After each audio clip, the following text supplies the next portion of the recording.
My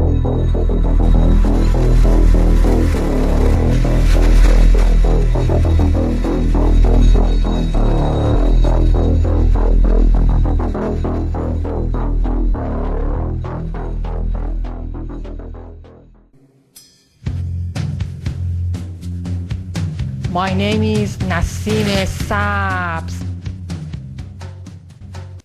Let me ask you a question. Has anything ever happened to you that you couldn't explain? That made you feel sort of foolish when you tried to tell somebody about it? Well, if it has, you have plenty of company, as you'll soon see. It feels scary and it looks scary to imagine yourself in the middle of a war zone where your backyard, the front of where you live, next to where you live, a couple streets down the street where you live, is fighting. That sounds and seems scary if you don't have experience with that kind of situation. And if you don't have the training to deal with it, then I could see it being even more scary. How do you conduct yourself in a situation where you have people shooty, blowing up each other right across the street, right down the road, a couple blocks away? How do you conduct yourself to make sure you don't get yourself killed? That is a very good situation. In terms of, that is a very good question to ask yourself in the situation. But you already have to have the answer before you are in the situation already. See, it's not something that you can procrastinate on and have a good result in most of the time. See, some things you have to really think about it, about what you're going to do before it happens.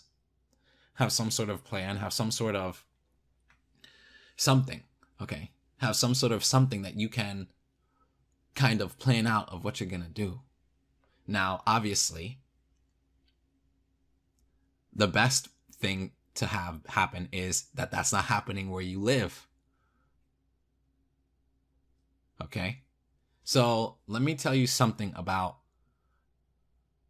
United States. And if United States is going to get attacked, whether it's an attack from the outside, or if it's an attack from the inside, or if it's an attack both from the outside and the inside. All across the United States, you have something called high value targets, okay?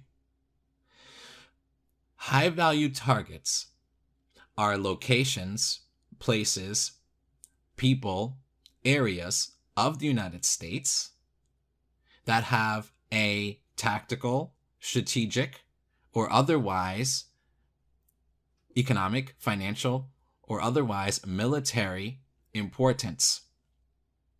So living in a high value target place is going to there's going to be action there. Okay, let's just say it like that. There's going to be action there. There's going to be killing there. There's going to be murder in there. Okay. The farther away you are from a high value area, the safer you are. If you live in a place of no strategic value, meaning you live in a place where nobody gives a shit about it. Okay? Let's just be plain. Okay? You live in a place where nobody gives a crap. The less people care about that place, the safer you are. See? It's all about caring. How much does whoever it is care about it? If they don't care one bit about it, the safer you are. So apply that to countries, apply that to nations. Which nations are really caring about other nations, and which nations are pretty much everyone leaves them alone. Nobody cares about them. Nothing ever happens to them. They're never involved in anything. Nobody gives a crap about them. It's just apply it. This thinking is across the board for everything. Okay. So to me, the safest place to be is outside of the country. Just in general. Obviously, there are barriers to that. And for some, God will even say no to that. Say no. So for me, I plan on staying right where I am. I have found it to be the best place regarding WW3. Now, there are high value targets that are within driving distance from me.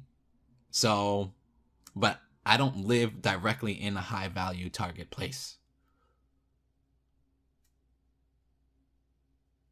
I can say that much. So it's something to think about. So the news, you're never going to hear this on the news. Your local church down the street, you're never going to hear it spoken there. For different reasons. The news wants to keep you mind controlled, away from thinking about things. And your local church down the street doesn't think that you are capable of hearing it, or they're not capable of preaching about it and talking about it.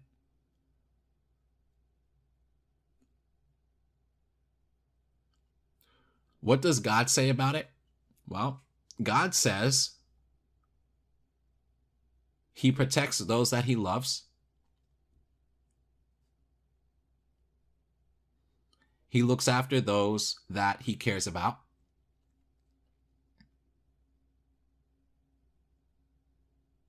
And even in a very deep, dark place, or even in a very deep, dark situation, he will guide you through it, around it, over it, behind it, beyond it, past it, to take you out of that situation. He says it. Now, people have sometimes said that means there's going to be a rapture before World War III happens. And I would say, if it's really on your heart to say that and to pray and to believe that, then no one but God himself would make you not believe it.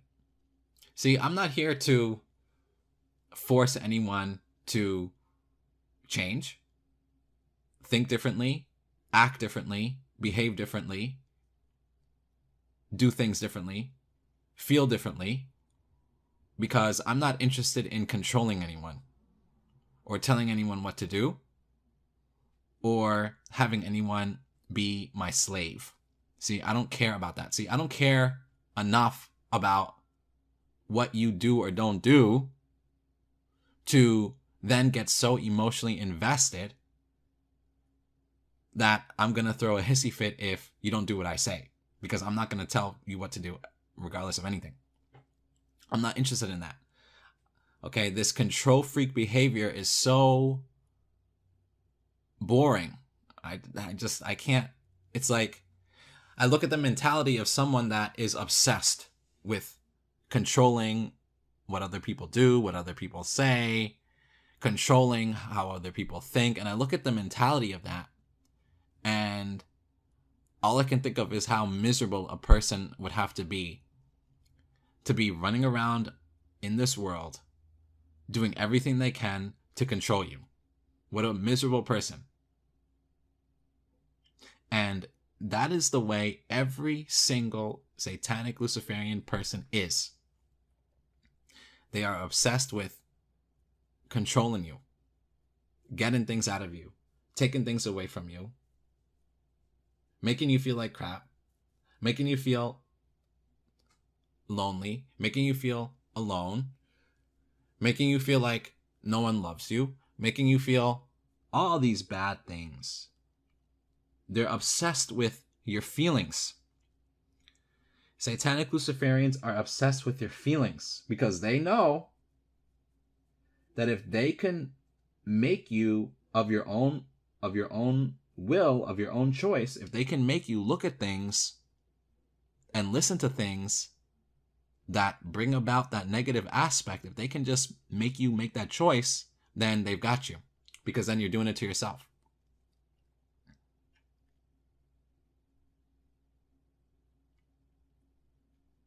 What do I mean?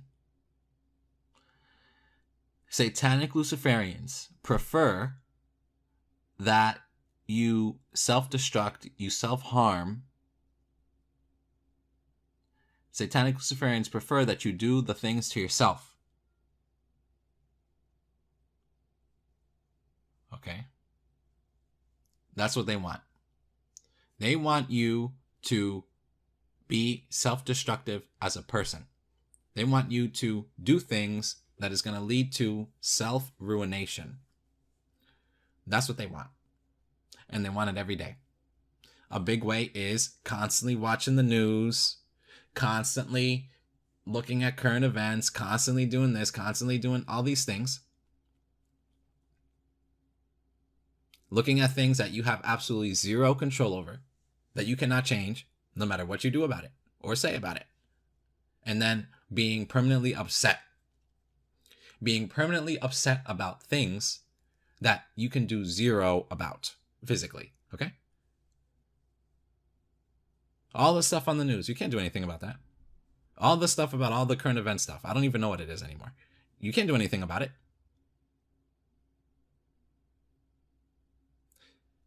Where to me, and just speaking for myself,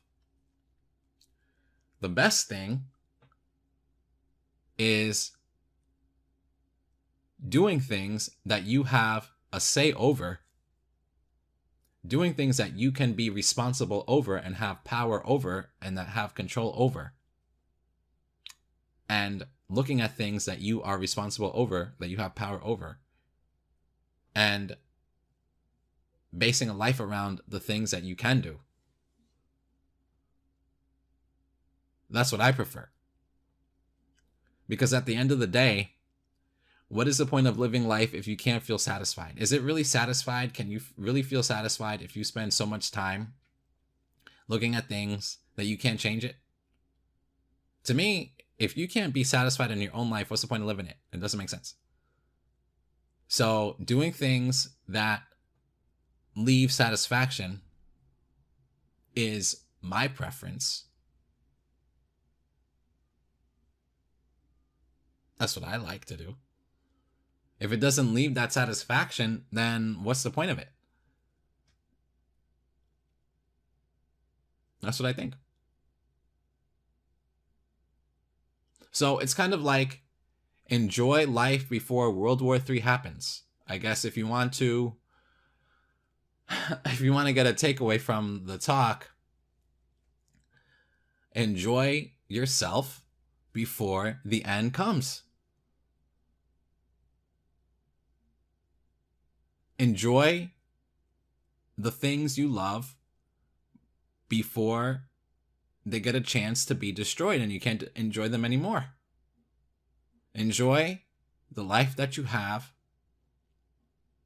that God gave you, as best as possible before you don't have any life anymore in this world. Because what's the point then? And that's the other reason, that's the other major reason I refuse to look at the news, refuse to look at political nonsense, refuse to look at current events. Refuse to look at celebrity garbage. That's not enjoyable. That is, to me, self-destructive for me to do it. If it's good for you to do it, okay, continue. If that's what you enjoy, if you enjoy looking at that, okay, continue. If that brings you satisfaction looking at all that stuff, I doubt it, but maybe somehow you've trained yourself to getting some kind of satisfaction out of it. I don't know. Enjoy your life.